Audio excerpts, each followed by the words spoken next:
hello guys अस्सलामु अलैकुम আজি ভিডিঅ'ত মই দেখুৱাবলৈ লৈছো এটা হোমমেড হেয়াৰ মাস্ক বা হেয়াৰ কন্ডিশনাৰ বুলি ক'ব পাৰে আপোনালোকে মোৰ চুলিখিনি অলপ ৰাফ লাগিছে কালি অলপ ওলাই গৈছিল ধুলি সোমালে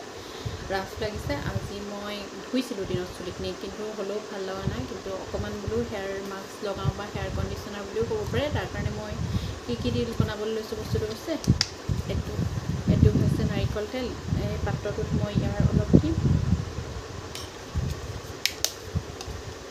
तार ऊपर दिसो एया अलप भेसलिन बेसि নহয় अलप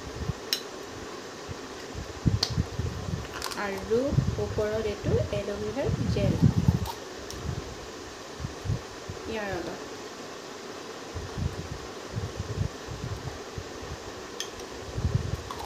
आरो এই গোটেইটা বস্তু ভালদৰে ফেটি লব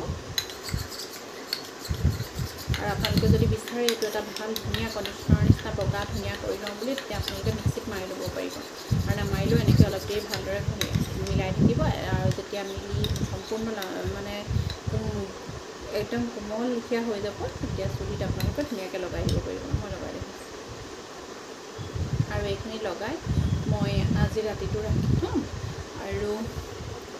কালিলে আগবেলা সময়তে মানে সোনকালে ৰাতিপুৱা সময় ধুনিয়াকৈ শ্যাম্পু কৰি ধুই দিম আৰু এটো গুটেই নাইট ৰাখিলেও একো প্ৰবলেম নহয় এটো যেহেতু আমি নিজে বনাই লৈছো কিনি লোৱা কন্ডিশনাৰ নহয় ইয়াত কোনো ধৰণৰ কেমিকেল নাই সেইকাৰণে আমি ৰাতি লগাই ৰাখিব পাৰিম আৰু কাইলে ভালদৰে মই শ্যাম্পু কৰি ধুই দিম আৰু শ্যাম্পুৰ পাছত মই কন্ডিশনাৰ নকৰিলেও হ'ব আপোনালোকে এবাৰ ট্ৰাই কৰি চাব চুলিখিনি খুব ভাল কোমল লাগে সফট লাগে ৰাফনেছ হলে এনেকুৱা কৰিব পাৰে দেই